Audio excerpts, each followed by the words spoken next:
Good afternoon, ladies and gentlemen, and welcome to the 5th annual induction ceremony into the still new Minneapolis Sports Hall of Fame. I'm Jack Larzalier. I'll be hosting. Also with us is our producer, director, writer, video guy, audio guy, and all-around good guy, Mr. Dale Lease. Dale? We don't want you to doze off here. Dale's had a full week. He's been in Emporia at the state baseball tournament for a couple of days, and now he's back here, and he may be going back to Emporia tomorrow. I don't know. Anyway, we are in our 5th year. Our population of our hall on the wall, if you will, is 28. We've got 7 more today. That'll be 35 in 5 years. That's a little faster than I had hoped or I had thought. So we have tweaked the rules just a little bit to make it a little more difficult to get in. It's not supposed to be easy starting next year. So instead of 6 or 7 each year, you're probably going to see 4 or 5. We're running out of wall space at the high school, I think. And so we can cut back or we can build a new school. It's probably easier just to cut back a little bit. I would like to thank our sponsors, our advertisers, our benefactors for their support. First of all, Unified School District 239, Terry Meckel, principal. I don't think Terry's here, is he? No, he's probably in Emporia. His son's on the baseball team, and they're supposed to play tomorrow, the semifinal, and maybe try to get the final in. Haven't heard any results from Wichita, from the track meet, but also Bennington State Bank, Mike Berkeley, chairman. By the way, Mr. Edmonds, Mike says to tell you hi. Hi. Home Automotive in Abilene. The Mill Street Inn, Cliff John's owner, back there. You want to wave, Cliff? Okay. All right. So, let's get to it. Our first inductee this year is the Ore Buster, Mr. Jetty Condry. And we apologize. We normally have a multimedia presentation that's shown on the screen. Everything was tested out and working well up about 30 minutes ago. We can't seem to get it working, so I will go ahead and read what we normally have here. 1964 season. Jack then began a teaching and coaching career in the Shawnee Mission School District, where for 29 years he taught and was an assistant bear with us a minute. We'll see. 3 different district high schools. Jack and his spouse.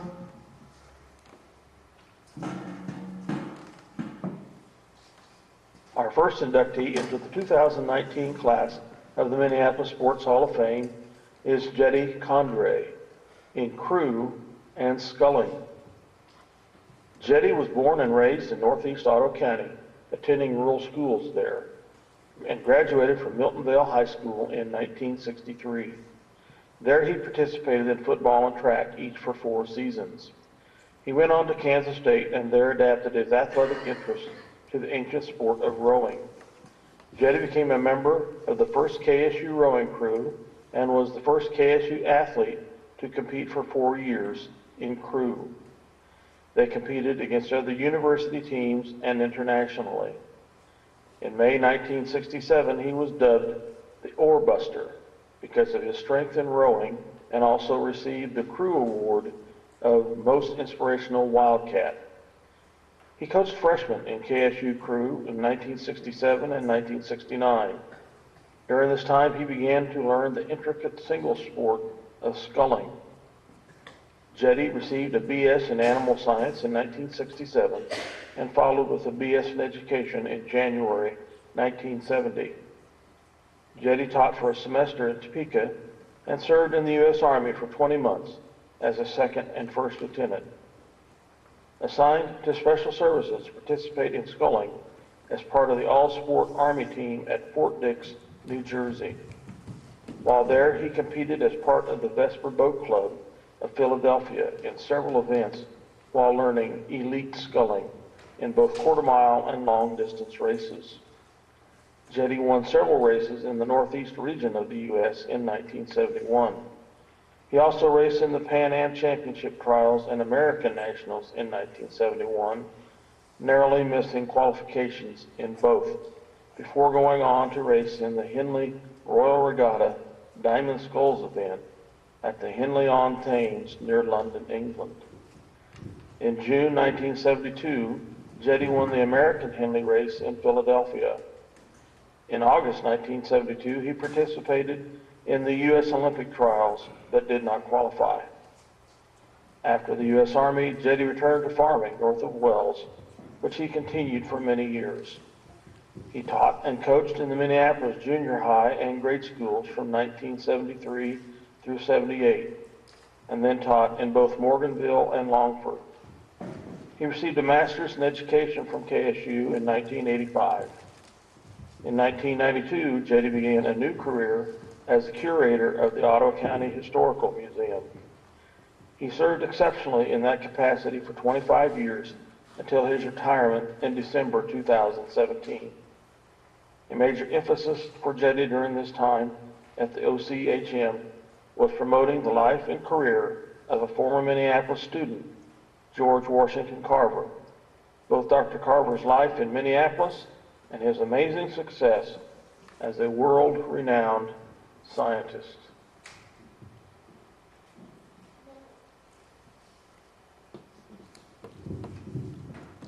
Mr. Condrey couldn't be here today as he and his family are attending the graduation of one of his granddaughters, and that took precedent over this. So he did write a statement, which I would like to read to you.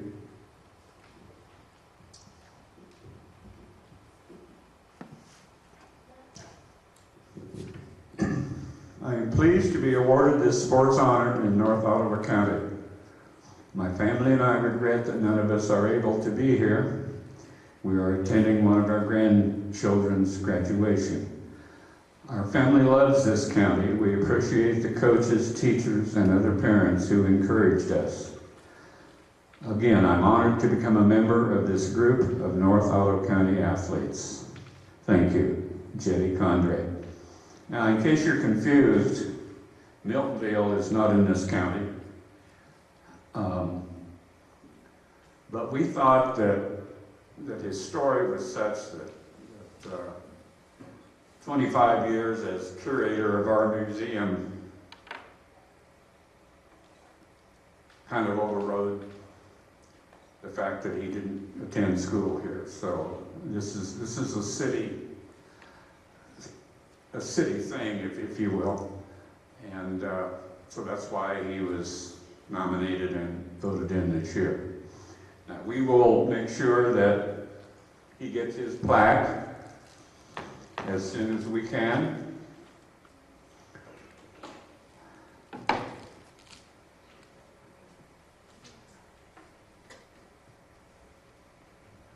And now, let's move on to Mr. Clay Edmonds.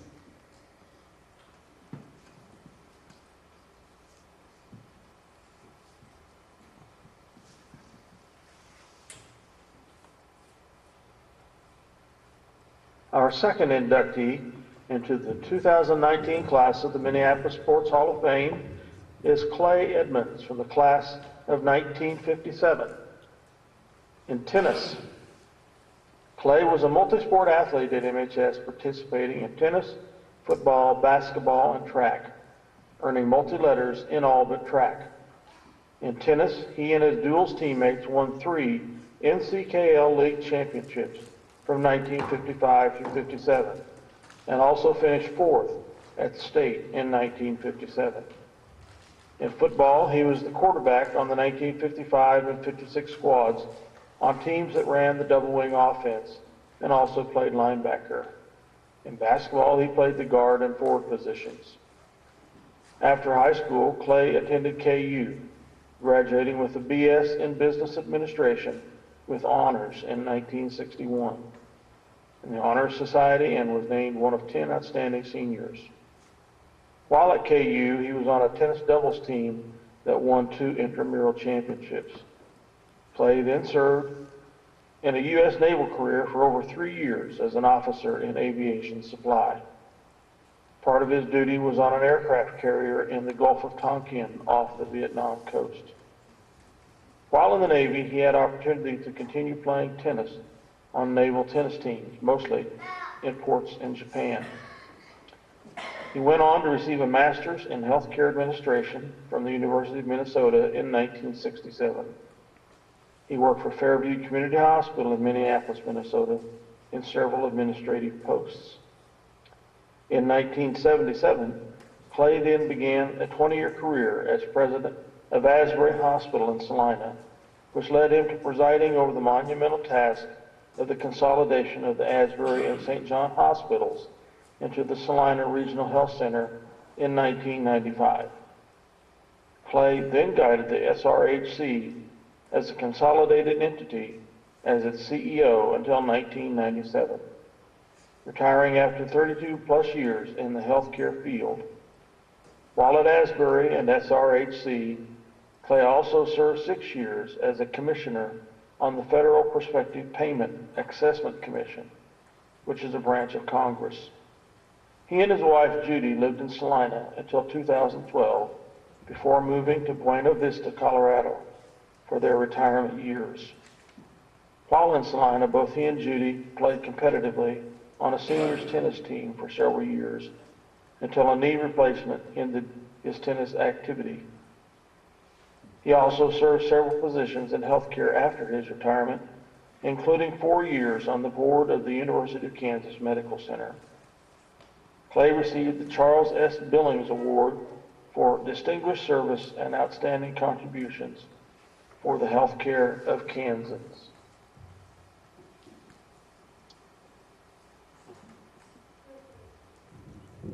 Clayman, come on up here.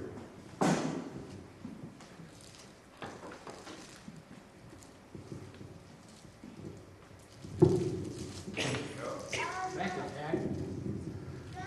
I promised Dad that I was at a meeting in Salina here about probably 20 years ago, and Keith Duckers, who used to run the military school there, asked me where I was from, and I told him Minneapolis, Kansas, and he says, "Oh my goodness," he said, "I almost got killed up there."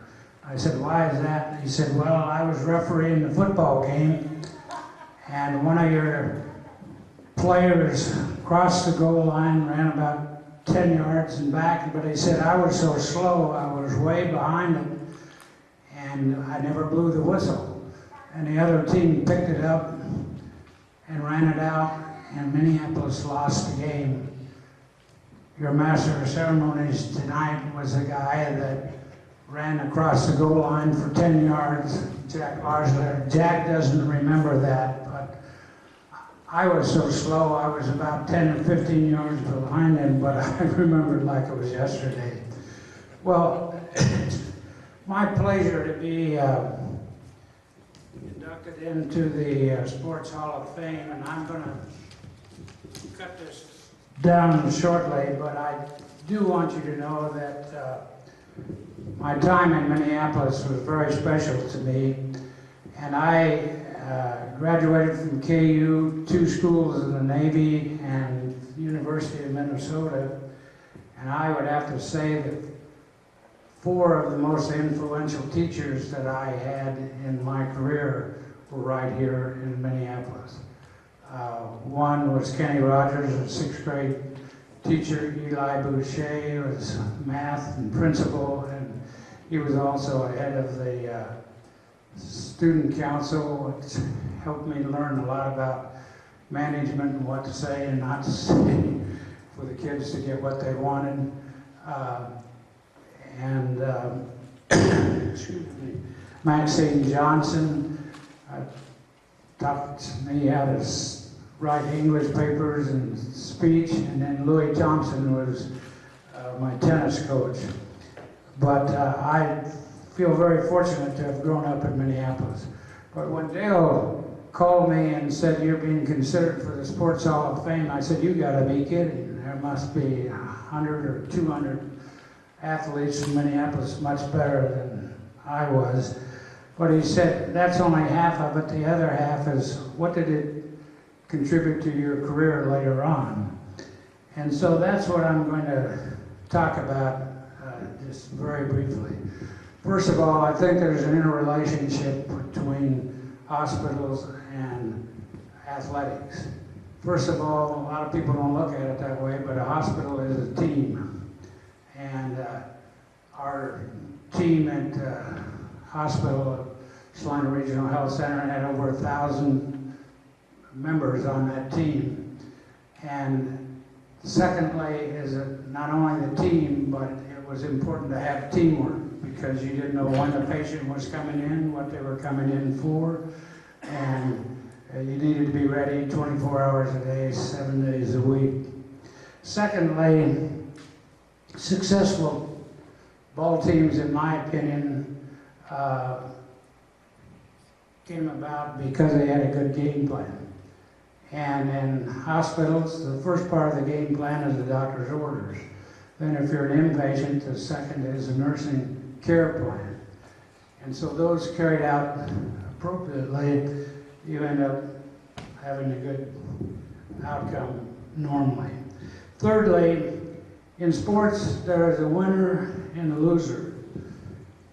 What a lot of people didn't remember is that we had 2 failed attempts at trying to get the 2 hospitals together. But the third time, we succeeded. And as Jack asked me, how long did that take? Only 18 years from that. It reminded me of the basketball coach, Jim Valvano. He had the saying, "Never give up, never give up." Well, we didn't give up in 18 years, and we felt in the end that we were making a difference. We had a little bit of problems in working through difficult issues. Minor issues like abortion, sterilization, contraception, religious difference, and resistance to change. Another thing that we were able to do is that we combined with 12 other hospitals around the area of Salina, one of which was Minneapolis, to try to improve healthcare for the future. And I had our head of the foundation check, and he said that we had put together, well, we took our bottom line and tithed 10% of that. And over a period of years, we contributed over $10 million to this region. According to Tom Martin, 100,000 of that came to Ottawa County. And I didn't write down what the specifics of that were, but Salina benefited by what we were able to accomplish there. So, lastly, I think there's a fourth point that I see tying sports with careers. Such things as exercise, diet, motivation, and good common sense is critical.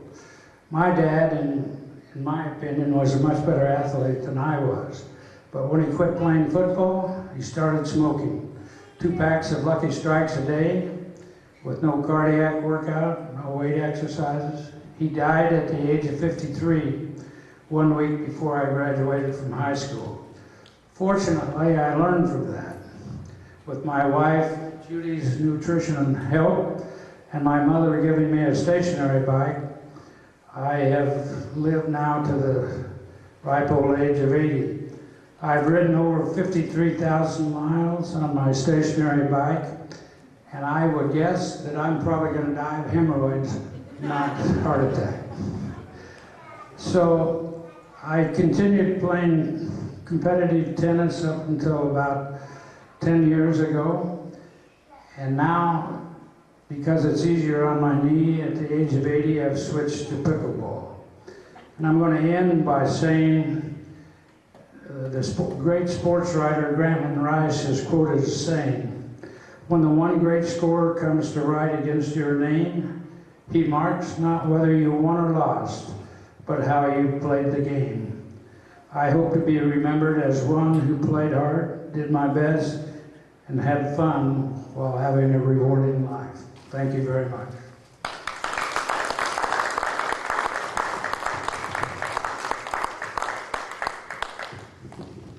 Thank you, Clay. That game that he was referring to, I remember the game, I just don't remember that play. It was homecoming. We were 4-0. We'd already beaten Lloyd and Smith Center. We knew we had Marysville and Concordia coming up, and we just overlooked Belleville. They weren't very good, but on that night, we were worse. But I don't remember that play. That would have won the game, probably kept our season from unraveling, but it didn't happen. Anyway, that was a long time ago.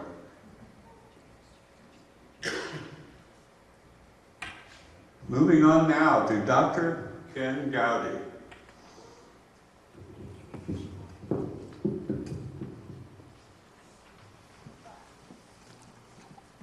Our third inductee into the 2019 class of the Minneapolis Sports Hall of Fame is Dr. Kenneth Gowdy in football. From the Delphos High School class of 1950, Kenneth Gowdy was a 4-year letterman at Delphos High School in football and basketball, and 2 years each in baseball and track. As a sophomore, he was a center/linebacker on the undefeated DHS Maroon squad that won the Solomon Valley League. That same year, as a 6'3" forward in basketball, he started on the Maroon squad that also won the SBL championship and won a berth to the Class B state tournament. His senior season was capped by being named to the Topeka Capital All-State football team, 4th team all classes, as a quarterback and linebacker. Ken was salutatorian of his 1950 DHS class. He received a football scholarship at Kansas State, where he lettered 3 years as a center/linebacker. His 1953 football squad went 6-3-1 and became the first of only 4 KSU squads to post a winning record after World War II, until the Bill Snyder era began in 1989. His senior season, he was named second team All-Big 7, a second team academic All-American, and he played in the North-South Shrine football game in Miami. He was the senior class president at KSU in 1953-54. Engineering was Ken's academic field. He received his BS.ME degree, Phi Kappa Phi, from KSU in 1955. He then served 2 years in the U.S. Air Force from 1955 to 57 as a lieutenant, then began postgraduate work resulting in an MS.ME from KSU in 1961 and a PhD.ME from Oklahoma State in 1965. He had industrial experience with Pratt & Whitney, General Electric, Boeing, and Continental Pipeline during his postgraduate years. His academic career in mechanical engineering was from 1957 through 1997 at Kansas State, Oklahoma State, and Texas A&M. In 1984, he became an associate dean and professor of mechanical engineering at KSU. Kenneth retired in 1997 and is an associate dean emeritus in the KSU College of Engineering. Kenneth and his wife Dolores raised a family of 4 children. They are enjoying their retirement years in Manhattan.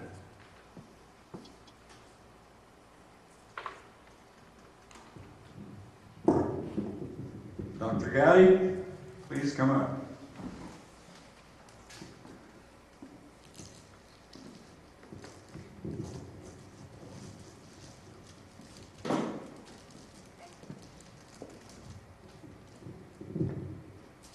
Congratulations.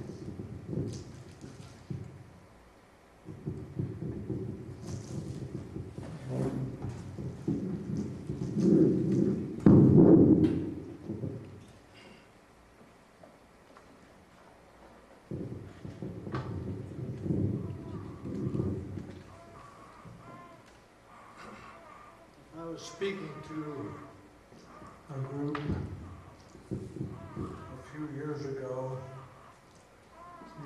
I would have had a southern accent. My parents were both born in Mississippi. They lived in Memphis. I was one of 3 boys that were born to them. Unfortunately, my father died when I was 2 years old. And in the 30s, it was kind of hard for mother to keep 3 boys together, but she was able to do that. And married and met a soldier from Kansas who was attending a social event in Memphis. So after the war, why I was transported from Memphis to Delphus, which was a tremendous change for me and also for some of the teachers there. And but over the years, I gradually left my southern accent, and I'm pleased to be with you today.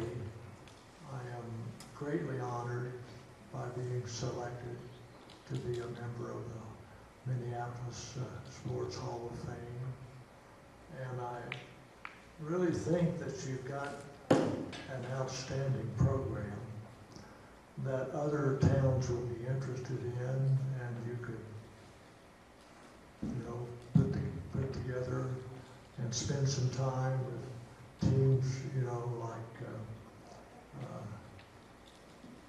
McPherson and otherwise. So, and then being an engineer is really strange in a way. My first year at K-State, I was in business administration. And my oldest brother, Fred, didn't come to Kansas, but he had a football scholarship at LSU, and he had graduated in 1950, and he came to Kansas to visit with us and with Mother. And he had a degree in mechanical engineering, and so he was very persuasive. And I thought, well, maybe I can get both degrees. And so I changed to mechanical engineering. And when I went into the dean's office in engineering to give him the paperwork for making the transfer, the dean said, Gowdy, we don't have very many coming this way. And when I got into the dean's office later, I found that was the case. The math and the physics would really turn away a lot of them.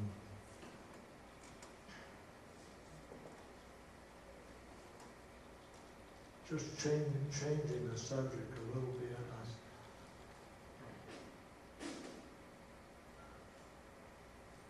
See my wife named Dolores, which is in the second line from the bottom. For those of you who maybe know some of the families around Delphus, she's a Herdig. And the Herdigs were Swedes, and they settled southwest of Delphus in the 1870s.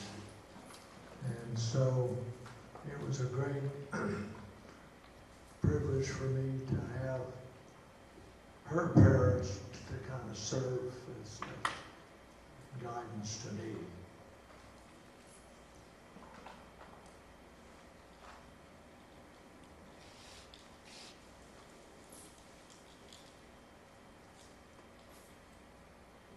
I was just thinking, you know,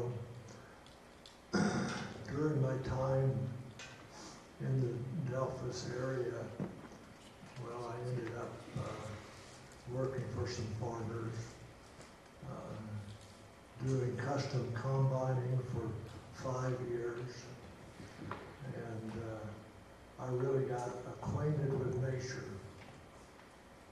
And I think that that is a very important aspect for young people to have some a close relationship with nature. And when we were in down at Oklahoma State, we started taking our children to Colorado every summer. And I can't count the summers, but I have really believed that you can be good in science and you can be good in engineering, but to be involved with nature is an important thing. So I really appreciate this award and would again encourage the crew to expand to other towns. Now, I know that that might be difficult, but you might find that you could package it and really it wouldn't be all that much. So thank you very much.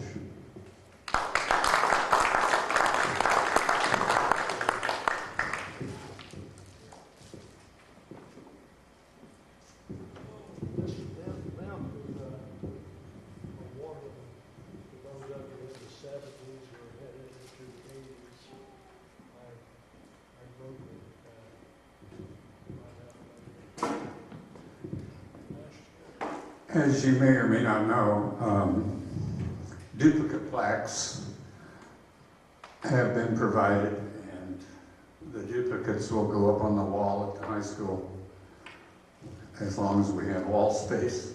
And I don't know, we may have to build a new wall, but anyway, those plaques will hang in the high school for perpetuity, I guess. Our next inductee, Mr. Jack Hazlitt.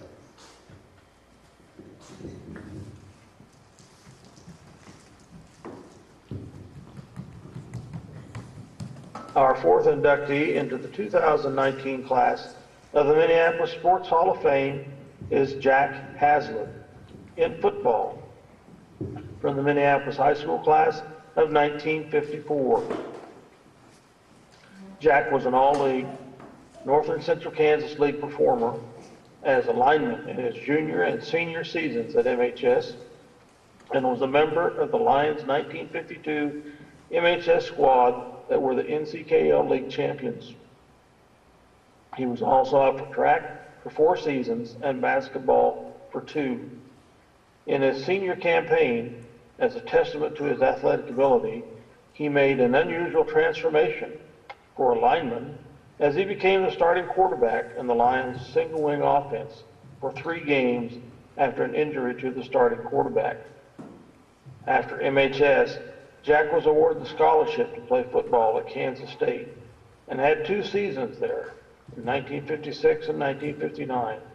that sandwiched a stint in the Air National Guard after he suffered a non-football related injury. He transferred to Fort Hays State in 1961 and then played football there in 1962 and 63 as a defensive tackle.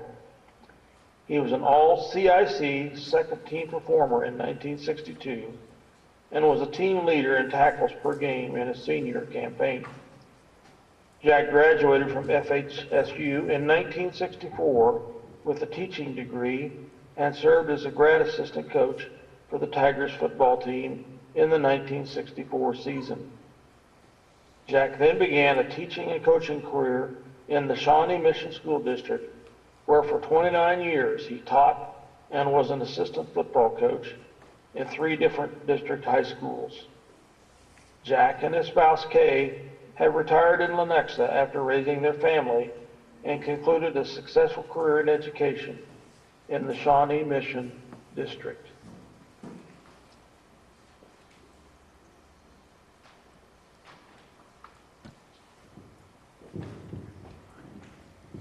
Mr. Hazlitt, sir, come on up.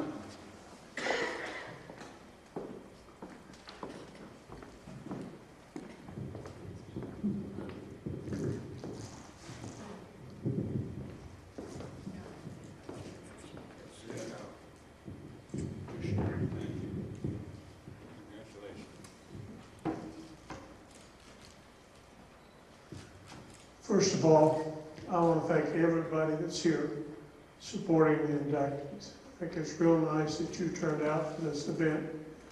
It's a pretty big event for this small town. I really appreciate my family and the other families being here. You know, I first want to thank Jack Lesler, Dale, and the nominating committee for selecting me to this honor. When I received the information about this award, one of the things it said if I wanted to give a talk, I had to limit it to 5 minutes.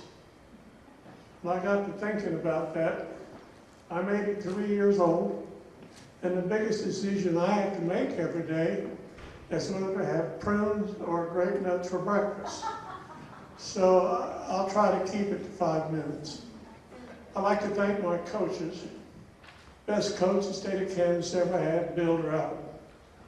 Next, Bus Murdy's at K-State. Bus was a great mentor to me.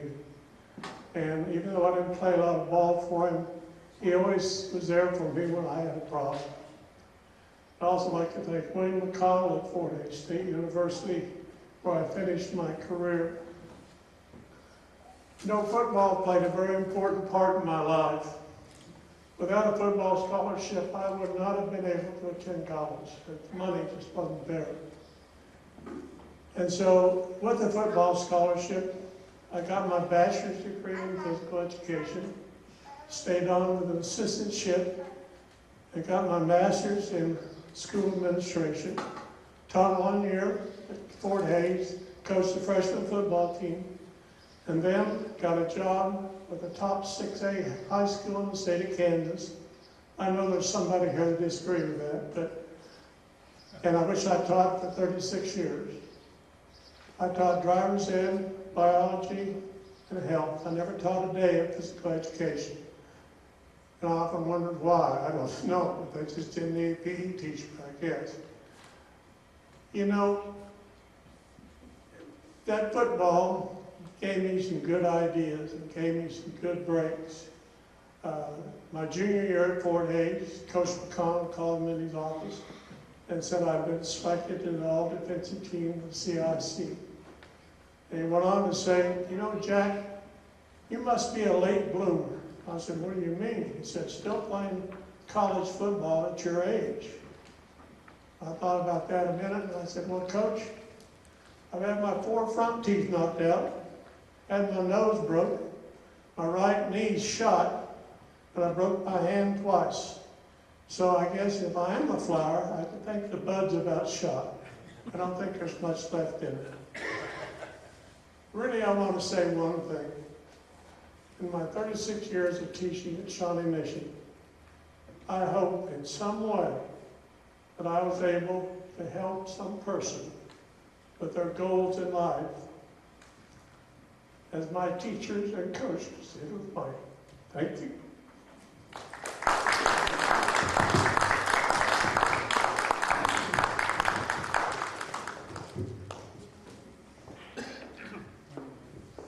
You know,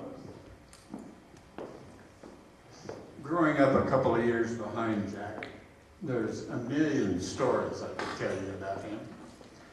I'm going to limit it to one. It seems when he was at Fort Hays, they made the long road trip one Saturday night all the way to Atchison to play St. Benedict's. A big rival, always was a big rival. And at one point in the game, Jack was playing nose tackle, and he jumped off sides, flattened the center, and continued on and knocked the quarterback on his backside. Naturally, he got penalized for that. After the game, someone said, "You hit those boys pretty hard, didn't you?"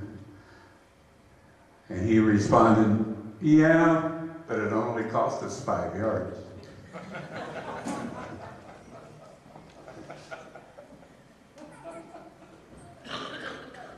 Okay.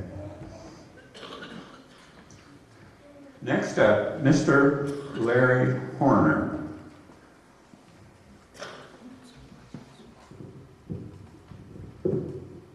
Our fifth inductee into the 2019 class of the Minneapolis Sports Hall of Fame is Larry Horner, as a multi-sport athlete from the Minneapolis High School class of 1952.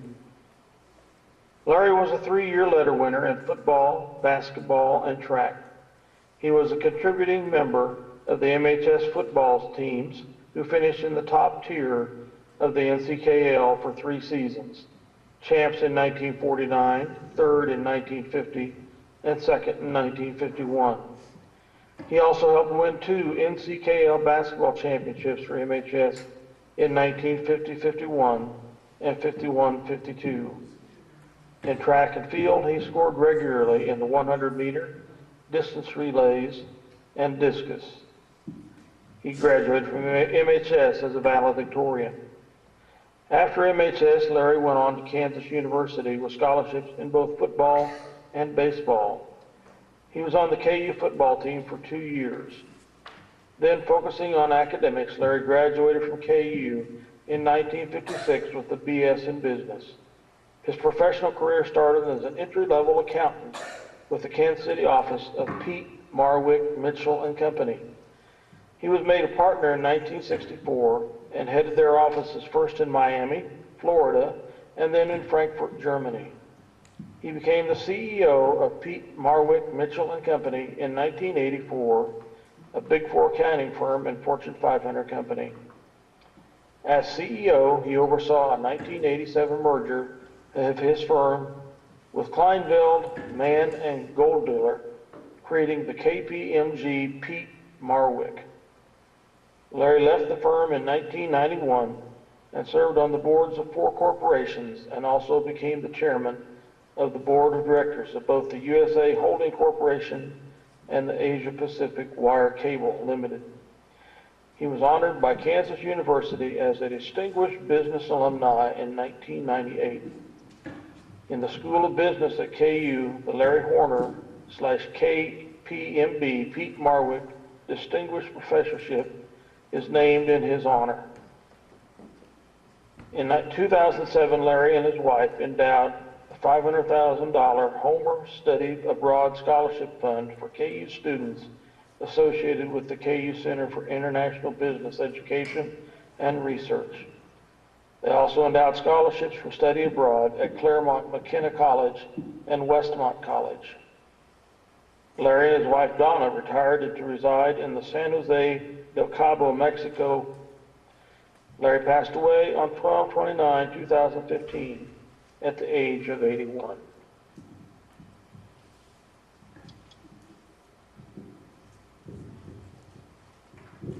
None of Larry's family was able to be here today, so we will hold on to his plaque and make sure we get it transported to his son. Where does his son live? Arizona. I can't remember Arizona. the town. Okay, we will get that done.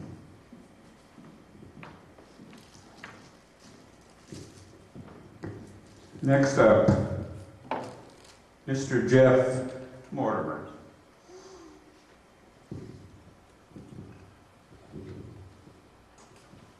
Our sixth inductee into the 2019 class of the Minneapolis Sports Hall of Fame is Jeff Mortimer in both football and wrestling from the Minneapolis High School class of 2002. Jeff was a solid running back, linebacker, and long snapper during his football career at MHS. In his senior season, he was a member of the 2001 football team that won an NCAA league title and which also won the first ever Kansas State High School Activities Association playoff game in MHS history. Jeff earned NCAA League Honorable Mention honors in 2001 as a running back. In 2002, Jeff won a Class 3-2 1A State Wrestling Championship in the 189-pound weight class, posting a 30-6 season record. He is one of only 9 wrestlers who have won a state championship in the MHS wrestling program through 2019, and one of only 24 who have secured a 30-win season. Jeff also was a member of the 2002 MHS 3A track and field champions, placing 5th in the shot put. After MHS, Jeff walked on at Kansas State and earned a scholarship and spot as the long snapper for punts, field goals, and PATs in a career from 2002 through 2006. Jeff lettered for the KSU Wildcats in 3 seasons, 2004 through 06, and was a part of the KSU 2003 Big 12 championship team. He went to 3 bowl games with KSU in those 5 seasons. Jeff graduated from KSU in 2006 with a degree in Ag Econ, and he is currently employed as a field agronomist for Pioneer. He also coaches youth football and wrestling in Olathe, Kansas. Jeff and his wife Elizabeth and their 4 children live in Olathe.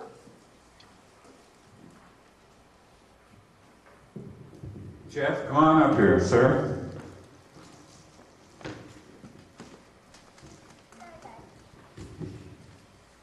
Congratulations.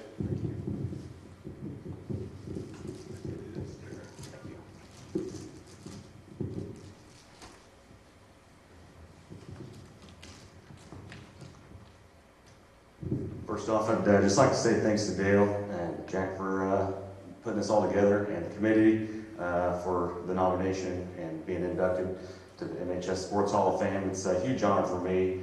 Put a lot of time into sports, and a lot of it was just fun, you know, just had a good time doing it, and figured out if you put some hard work into it, a lot of your fun and work can pay off. I just want to talk a little bit about just some of the influences in my life that really shaped and formed who I was as an athlete and as a person. First and foremostly, my parents. I just want to thank them for all the support they gave me. They never forced me or pushed me to play sports or do really anything, and just supported me in everything I did. The fire that's deep down inside me comes from my dad, if you know him. And I want to thank my mom for her perseverance and work ethic that she had taught me all through the years as an educator and principal and superintendent. A quick story about my mom. A word that comes to mind about my mom is dedication.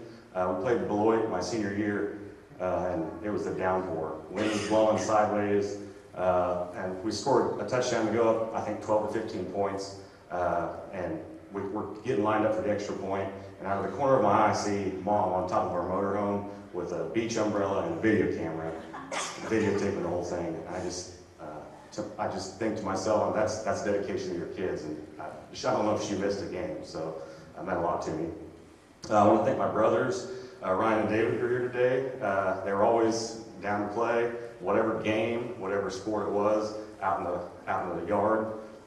We beat each other up. I think they probably got the better of me a few times. I know I got the better of them sometimes too, but playing sports with them from a young age was really fun. A lot of good memories there. So some of my best memories in high school were sports. You're a student first and as a student athlete, but some of my best memories were playing sports with my friends and brothers. Some of my best friends that I had growing up were classmates that were teammates. So I just want to thank all my teammates and brothers and coaches, everybody that influenced me along the way. It meant a lot to me. It's hard to kind of talk about every one of them that influenced you, but there is one that I really want to mention that probably influenced me the most as an athlete and a person. And his name is Jeff Giles. Coach Giles passed away a number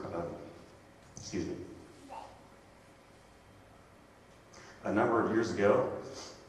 He was my wrestling coach all the way from junior high up through high school. And Coach Giles, a story about him, just a real vivid memory.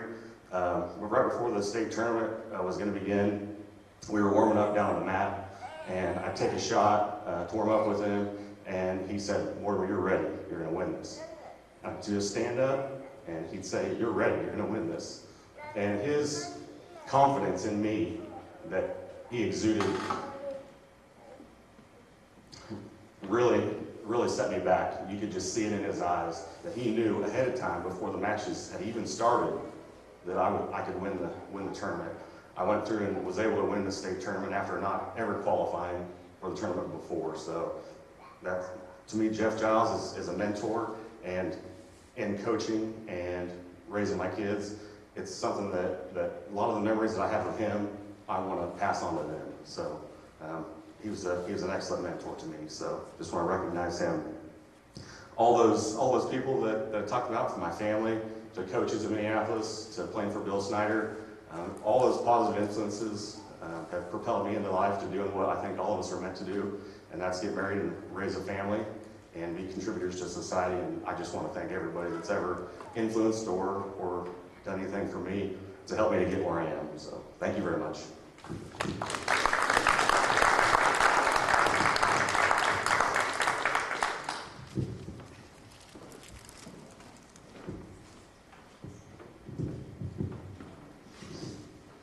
Our final inductee today is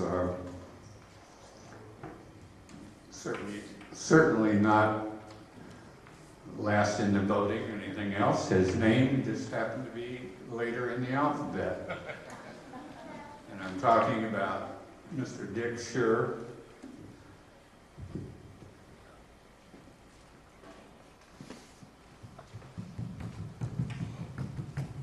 Our seventh and final inductee into the 2019 class of the Minneapolis Sports Hall of Fame is Richard Schur in basketball from the Minneapolis High School class of 1961.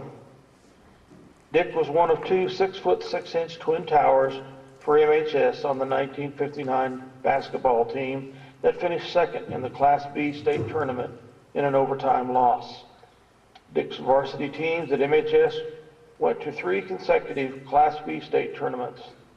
He was named to the Honorable Mention State Tourney team in 1959 and was named to Peak Capital All-State Class B first team in 1960 and 1961.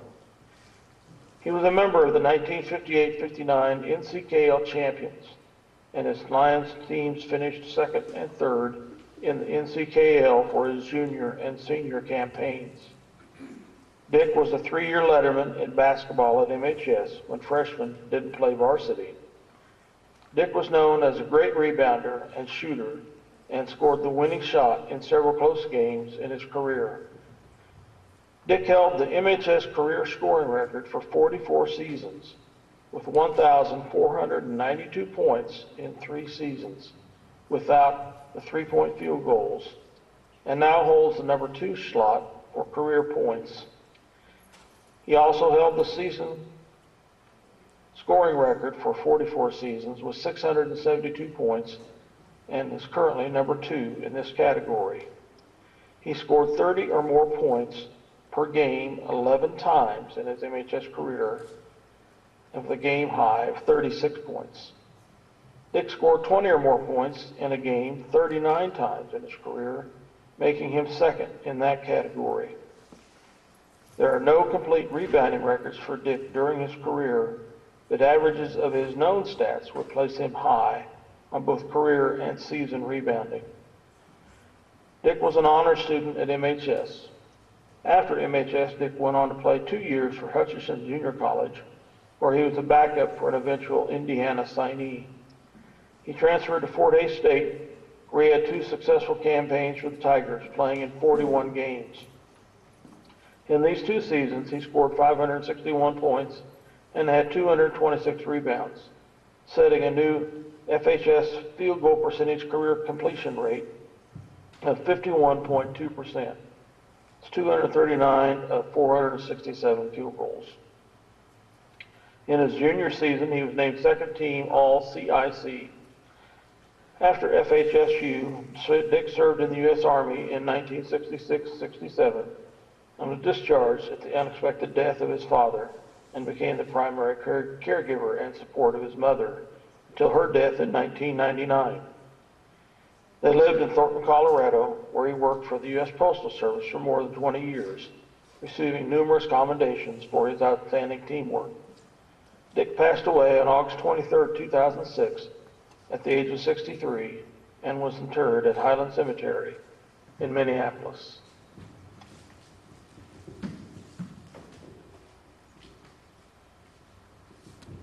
I believe we have several members of Dick's family here today, all from out of town, and we're very happy that you could make it.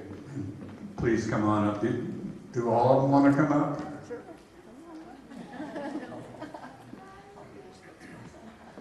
And you are? Leanne Ziegler. Leanne. There you go.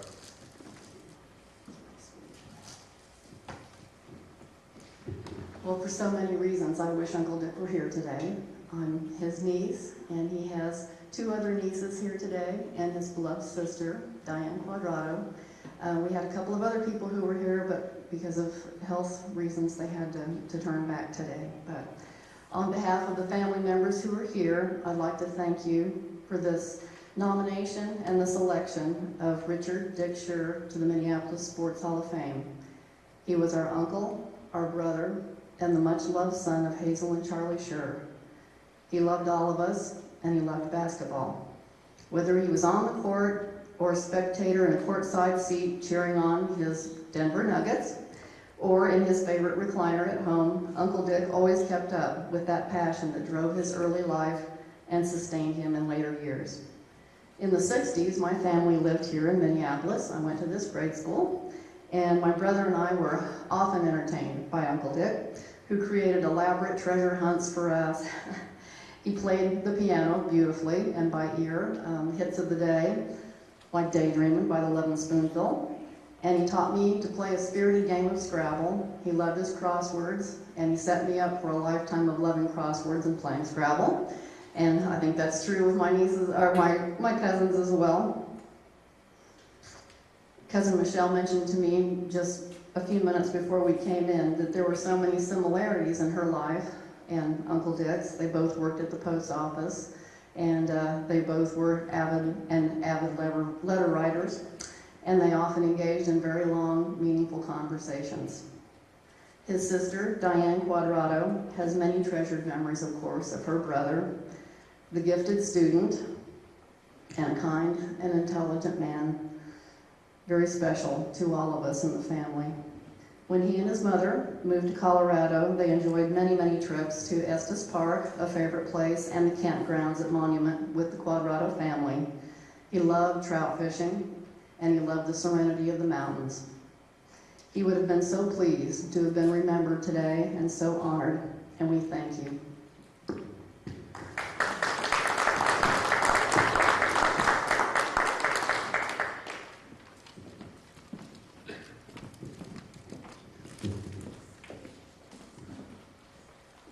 Well, after we got everything working, it moved along pretty well. But that is, that's the class of 2019. Next year, hopefully, we'll have another. And hope to see you all back here then. In the meantime, drive carefully and stay safe.